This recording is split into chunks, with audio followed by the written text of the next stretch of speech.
नमस्कार, सत्यहिंदी.com में आपका स्वागत है। एक नजर डालते हैं अब तक की सुर्खियों पर। केंद्र सरकार ने कोरोना वायरस की गाइडलाइंस में गुरुवार को अहम बदलाव किया है। सरकार ने 12 चुनावी राज्यों में राजनीतिक रैलियों की तत्काल रूप से अनुमति दे दी है। इससे पहले गृह मंत्रालय ने 15 अक्टूबर के बाद से ही चुनावी राज्यों में रैलियों की अनुमति देने की बात कही थी। केंद्र सरकार के इस ऐलान का बिहार विधानसभा चुनाव पर बड़ा असर होगा, क्योंकि कोरोना की पुरानी गाइडलाइंस के कारण बड़ी सभाओं की अनुमति नहीं थी, जिसके कारण राजनीतिक दल चुनावी रैलियों और सभाओं को आयोजित नहीं कर सकते थे। चुनाव आयोग ने पिछले दिनों कई राज्यों में चुनाव की घोषणा की थी। इन चुनावों में मुख्य रूप से विधानसभा चुनाव, कुछ सीटों पर उपचुनाव और एक सीट पर लोकसभा का उपचुनाव शामिल है। बिहार में 28 अक्टूबर से 3 चरणों में मतदान कराया जाएगा और 10 नवंबर को चुनाव नतीजे आएंगे। इसके अलावा तेलंगाना, मध्य प्रदेश, उत्तर प्रदेश, गुजरात, कर्नाटक, हरियाणा, झारखंड, छत्तीसगढ़, मणिपुर, नागालैंड और ओडिशा में भी विधानसभा के उपचुनाव होने हैं। बिहार विधानसभा चुनाव के लिए लोक जनशक्ति पार्टी ने 42 उम्मीदवारों की पहली लिस्ट जारी कर दी है। हाल ही में भारतीय जनता पार्टी से एलजेपी में शामिल होने वाले राजेंद्र सिंह को दिनारा सीट से टिकट मिला है। वहीं उषा विद्यार्थी को पालीगंज से पार्टी ने अपना उम्मीदवार बनाया है। इसके अलावा बीजेपी से ही एलजेपी में आए रामेश्वर चौरसिया को सासाराम से टिकट दिया गया है। गुरुवार को बिहार विधानसभा चुनाव के लिए उम्मीदवारों की पहली लिस्ट जारी करते हुए एलजेपी ने इन नामों का भी ऐलान किया। एलजेपी ने कहा है कि वह बीजेपी के खिलाफ उम्मीदवार नहीं उतारेगी, लेकिन हर उस सीट पर उम्मीदवार उतारेगी जहां जेडीयू का उम्मीदवार होगा। नेता और उप मुख्यमंत्री सुशील कुमार मोदी ने एलजेपी को चेताया था कि बिहार में एनडीए नीतीश कुमार के नेतृत्व में ही चुनाव लड़ेगा और जीत मिलने पर वे ही मुख्यमंत्री होंगे। उन्होंने कहा था कि एनडीए के 4 दलों के अलावा कोई अन्य दल अपने चुनाव प्रचार में प्रधानमंत्री की तस्वीर को इस्तेमाल नहीं करें। बिहार के चुनाव नतीजे 10 नवंबर को आएंगे। हाथरस मामले के आरोपियों द्वारा जेल से चिट्ठी लिखने और खुद को निर्दोष बताने के बाद जानी मानी वकील सीमा कुशवाहा ने कहा है कि देश में आरोपी कब से चिट्ठी लिखने लगे हैं। सीमा कुशवाहा ने हाथरस मामले में पीड़िता की ओर से निशुल्क मुकदमा लड़ने का ऐलान किया है। उन्होंने कहा कि पीड़िता के परिवार ने उन्हें जो कुछ बताया है उस आधार पर वह सबसे पहले कोर्ट में शपथ पत्र दाखिल करेंगी। कॉल डिटेल और चिट्ठी में आरोपी संदीप और पीड़िता के बीच सीमा कुशवाहा ने कहा है कि देश में आरोपी कब से चिट्ठी लिखने लगे हैं। सीमा कुशवाहा ने हाथरस मामले में पीड़िता की ओर से निशुल्क मुकदमा लड़ने का ऐलान किया है।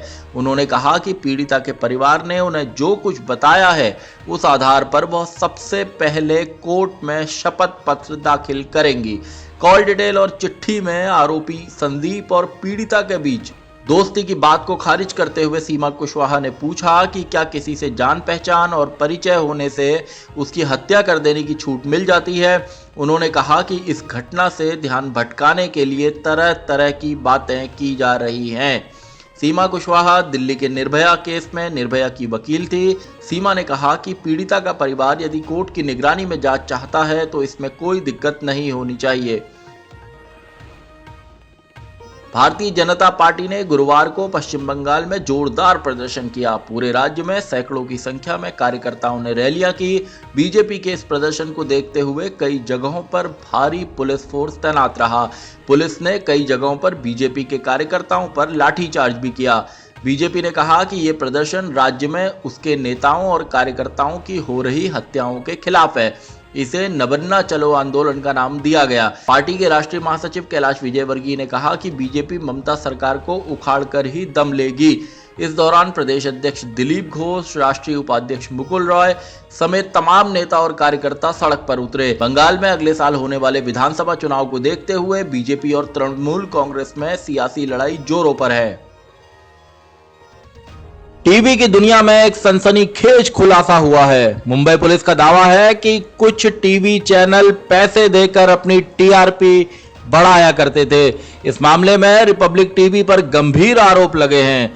2 टीवी चैनलों के मालिकों को पुलिस ने गिरफ्तार भी किया है और रिपब्लिक टीवी की जांच चल रही है। रिपब्लिक भारत टीवी हैरत अंगेज तरीके से पिछले 6 हफ्तों से नंबर 1 चैनल बना हुआ था। तब यह कहा गया था कि सुशांत सिंह पर एक तरफा कवरेज से उसे ज्यादा दर्शकों ने देखा और उसकी लोकप्रियता बढ़ी। अब मुंबई पुलिस ने रिपब्लिक टीवी समेत 3 टेलीविजन चैनलों पर टीआरपी में हेराफेरी करने का आरोप लगाया है। मुंबई पुलिस ने इस मामले की जांच शुरू कर दी है। मुंबई पुलिस के आयुक्त परमवीर सिंह ने कहा कि न्यूज ट्रेंड में जोड़ तोड़ और हेराफेरी कैसे की जाती है, झूठी कहानी कैसे गढ़ी जाती है और गलत बात कैसे फैलाई जाती है, पुलिस तफ्तीश में इसकी भी जांच की जाएगी। इस पूरे मामले का विश्लेषण किया जाएगा। हाथरस पीड़िता के परिवार से मिलने उनके गांव पहुंचे पूर्व सांसद और राष्ट्रीय लोकदल के उपाध्यक्ष जयंत चौधरी पर पुलिस वालों ने जिस तरह से अचानक और बर्बर लाठीचार्ज किया था, उसके खिलाफ पश्चिमी उत्तर प्रदेश की सियासत गर्म हो गई है। गुरुवार को मुजफ्फरनगर में आरएलडी ने महापंचायत रखी, जिसमें आरएलडी के कार्यकर्ताओं के अलावा जाट समाज से भी बड़ी संख्या में लोग शामिल हुए।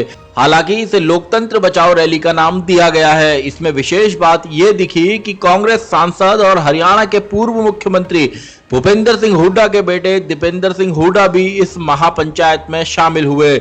उत्तर प्रदेश में अपनी सियासी जमीन को हासिल करने की कोशिश कर रही कांग्रेस योगी सरकार को सत्ता से हटाने के लिए पूरा दम लगा रही है, लेकिन वो जानती है कि वो अकेले दम पर ऐसा नहीं कर सकती, उसे साथ चाहिए। ऐसे में दीपेंद्र हुड्डा का इस बैठक में पहुंचना इस बात को बताता है कि कांग्रेस योगी सरकार से लड़ने के लिए अपनी ओर से मुलाकात का हाथ बढ़ा रही है, क्योंकि उत्तर प्रदेश के विधानसभा चुनाव में महज 1.25 साल का ही वक्त बचा है।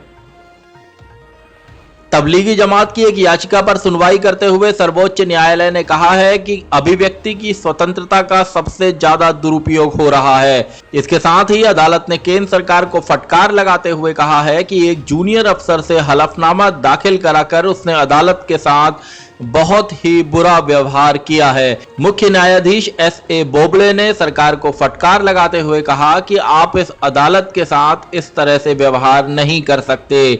जूनियर अधिकारी ने हलफनामा दायर किया है, यह गोलमोल है। उन्होंने नया हलफनामा दायर करने का निर्देश देते हुए कहा कि इसमें अनावश्यक बकवास नहीं होनी चाहिए।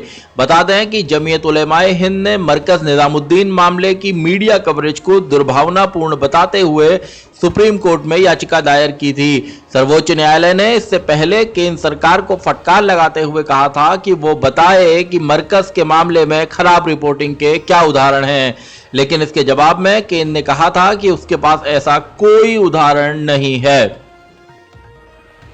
मुजफ्फरपुर शेल्टर होम में लड़कियों के यौन उत्पीड़न के जिस मामले ने पूरे देश को हिलाकर रख दिया था, उसी के आरोपियों में से एक मंजू वर्मा को अब जनता दल यूनाइटेड ने टिकट दिया है। बिहार विधानसभा चुनाव के लिए जारी जनता दल यूनाइटेड के उम्मीदवारों की सूची में मंजू वर्मा का भी नाम है। मंजू वर्मा पूर्व में नीतीश सरकार में सामाजिक न्याय मंत्री थी। मुजफ्फरपुर शेल्टर होम मामले में उन्हें इस्तीफा देना पड़ा था, उन्हें जेल हुई थी और फिलहाल वो जमानत पे बाहर हैं। लद्दाख में वास्तविक नियंत्रण रेखा को पार कर चीनी सेना के भारत में घुसाने के 5 महीने बीत जाने के बाद भी केंद्र सरकार इस पर अपनी ही जनता से जानकारियां छिपाने की नीति पर चलती दिखती है। वास्तविक नियंत्रण रेखा के आर पार दोनों ओर से हजारों सैनिकों की तैनाती के बावजूद केंद्र सरकार सच नहीं बोल रही है। इसे इससे समझा जा सकता है कि रक्षा मंत्रालय ने अपनी वेबसाइट से 2017 के बाद से अब तक की तमाम चीनी घुसपैठ की जानकारियों को हटा दिया है। ये जानकारियां मासिक रिपोर्ट के रूप में डाली गई थी, पर वे अब वहां नहीं हैं और हटाई जा चुकी हैं। आज की खबरों में बस इतना ही। बाकी खबरों के लिए बने रहिए सत्यहिंदी.com के साथ।